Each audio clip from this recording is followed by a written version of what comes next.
Apodreci na prisão por 20 anos por causa da sua fraqueza! Obedecer ao mestre não é fraqueza. Você sabia que eu era um dragão guerreiro! Você sempre soube. Mas quando Uguay disse que eu não era, o que você fez? O que você fez?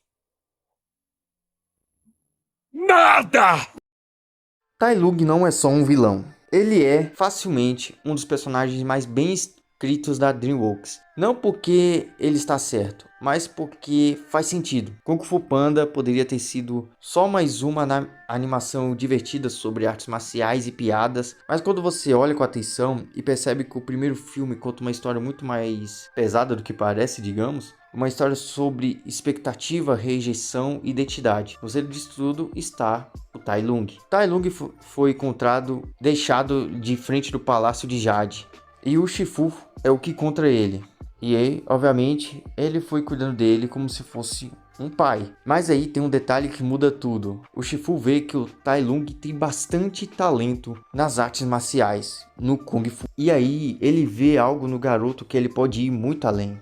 Então o Shifu vê isso como um sinal do destino. Não um talvez, mas um certeza que ele estava destinado à grandeza, como a gente vê a tigresa falando isso para o povo. Essa frase define muito o Tai Lung. Desde criança, ele cresce ouvindo que é especial, que é único, que nasceu para ser o dragão guerreiro. E aqui está o primeiro erro grave disso tudo. Ninguém nunca mostrou a ele o outro caminho. Tai Lung não tinha um plano B, não tinha outra possibilidade de vida. Ser o dragão guerreiro não era um sonho, era uma obrigação a ser cumprida. Era a única identidade que ele conhecia. Isso, em paralelo, é muito diferente, digamos, do Paul. O Paul também cresce com um destino imposto a ele. Ser cozinheiro, fazer macarrão. Mas mesmo assim, ele sonha, ele imagina e ele se fantasia em outras possibilidades, como vemos no início do filme, que ele queria fazer parte dos Cinco Furiosos, sabe? Perseguir outro caminho, um dos sonhos dele. Mas Tai Lung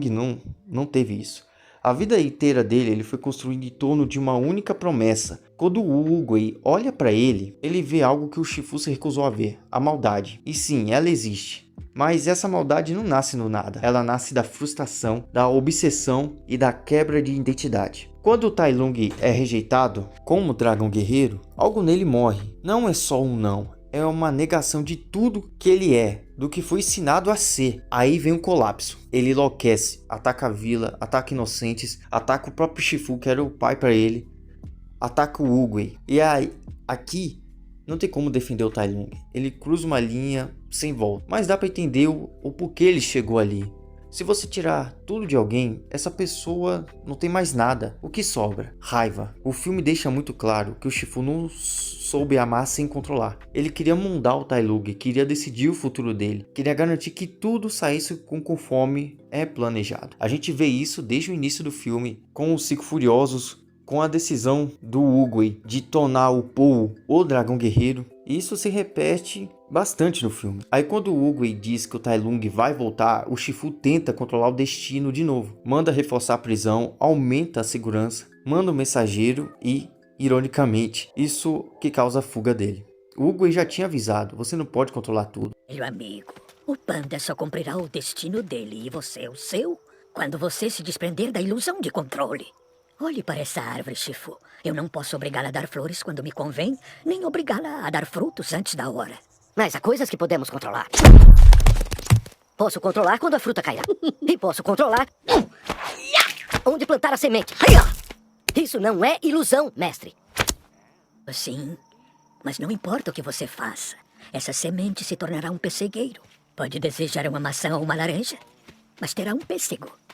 Essa é uma grande aprendizado que o Shifu só entende tarde demais. Quando o Tai Lung finalmente chega ao pergaminho, quando ele abre, não tem nada. Isso quebra ele, porque o pergaminho diz exatamente o que ele nunca aprendeu. Não existe um destino escrito, não existe alguém especial por definição. Você é especial porque é você. O Paul entende isso, o Tai Lung não. Porque para o Tai Lung, se ele não era o dragão guerreiro, então ele não era nada. Muita gente diz que a derrota do Tai Lung é forçada. E pode realmente ser. O Paul treinou poucas semanas e ele treinou por anos. Realmente. Mas narrativamente falando, olhando bem, não. Tai Lung é o oposto dos Cinco Furiosos. Tudo aquilo que o Shifu aponta como falha neles é elevado ao extremo no Tai Lung. Ele é a perfeição, só que sem equilíbrio. Disciplina sem paz.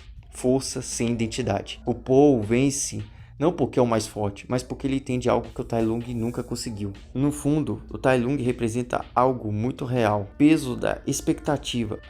Muitas das vezes vemos isso em nós mesmos, provavelmente. A expectativa dos pais sobre nós, as expectativas da família, expectativa da sociedade, sim. Você tem que ser alguém, você tem que dar certo, você nasceu para isso, e quando falha, a queda é brutal. Tai Lung não caiu porque era fraco, ele caiu porque nunca foi ensinado a existir fora de um rótulo. Tai Lung não é um vilão que você ama odiar, ele é um vilão que você entende. E isso é o pior, porque você percebe que em outro cenário, com outro Shifu talvez, com uma outra criação, ele poderia ter sido alguém incrível, mas não foi. Ele poderia ter sido alguém com identidade própria, digamos. Porque tudo que o Tai Lung foi por conta do que o Shifu colocou sobre ele, do que forçou a ele ser, sabe? E isso que faz dele um dos melhores vilões da DreamWorks. Não porque ele estava certo, mas porque a dor dele é real. E bom, esse é o meu vídeo sobre o Tai Lung e eu espero que vocês tenham gostado. Se esse vídeo der bem, eu espero, por favor. E também eu gosto muito dessa franquia. Eu trago mais vídeos sobre a trilogia, falando mais dos personagens, falando mais do Paul, principalmente. E é isso.